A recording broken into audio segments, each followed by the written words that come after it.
السلام عليكم حبايبي واهلا وسهلا فيكم. اليوم مع بعض رح نعمل كيكة بالكريمة وبالكاكاو. خلينا نشوف الطريقة مع بعض. طيبة كتير وسهلة وهشة. خلينا نبلش بالمكونات. اول شي بنشعل الفرن من تحت، وطبعا بدها تكون المواد اللي رح نستخدمها كلها بحرارة المطبخ.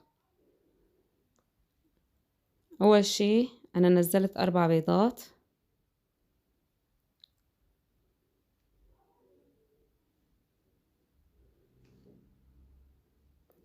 رشة ملح صغيرة، وكاسة حليب دافية. حركناهم مع بعض شوي.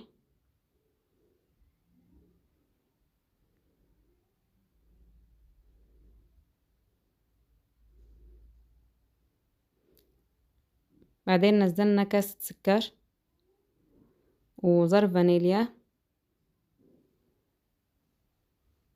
وبنخلطهم منيح لحتى يدوب معنا السكر. نزلت 3/4 الكوب زيت وخلطنا. طبعا اذا عندكم مضرب كهربائي بتصير الطريقة اسهل. ونزلت كاستين طحين واقل من نص كاسة كاكاو. اذا بتحبوا تعملوه بدون كاكاو بتنزلوا كاستين ونص او كاستين وربع، ما بأثر. وظرف خميرة البيكنج باودر، وخلطناهم مثل ما شايفين بالمضرب اليدوي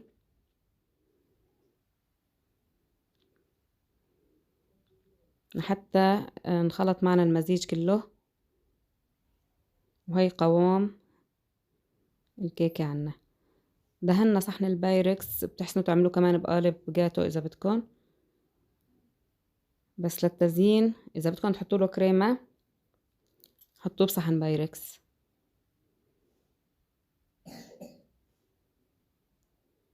بنحطه بالفرن حوالي 20 دقيقة حسب الفرن اللي عندكم.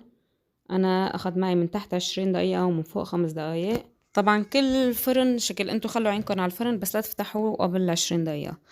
هاي بعد ما طلعنا الفرن رح نسقيه بكاسة حليب.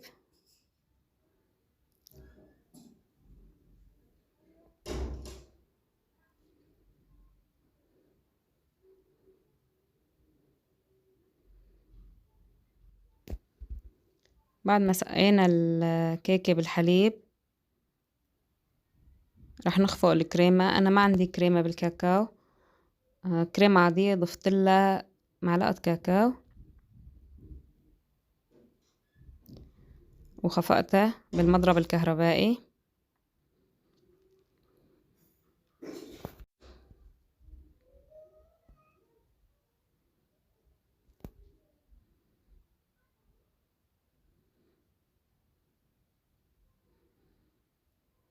هي قوام الكريمة عنا. رح ننزل الكريمة فوق الكيك.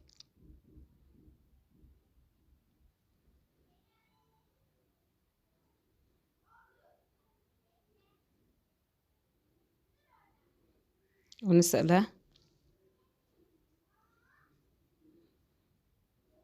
طبعا ما بدي اسقل كتير لاني رح ننزل فوق الكاكاو ما رح يبين اذا ما هي مسؤولة منيح معنا، بس رح نحاول نعملها فرد مستوى، يعني تكون طبقة الكريمة من كل اطراف نفس الشي.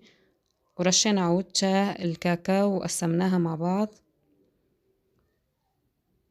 وطلعت كتير طيبة مثل ما انكم شايفين. انا وبقسمها مبينة ايش قد هالشي، وطعمتها كتير كتير طيبة. ان شاء الله تكون عجبتكم الوصفة وما كنت طولت عليكم بالفيديو.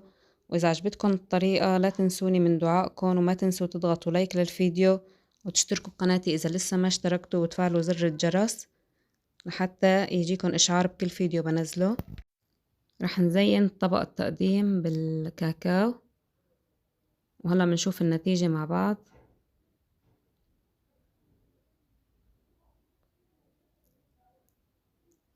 جربوا الطريقة وإن شاء الله بإذن الله رح تعجبكم كتير. كيكة هشة وسهلة وطعمتها كتير طيبة.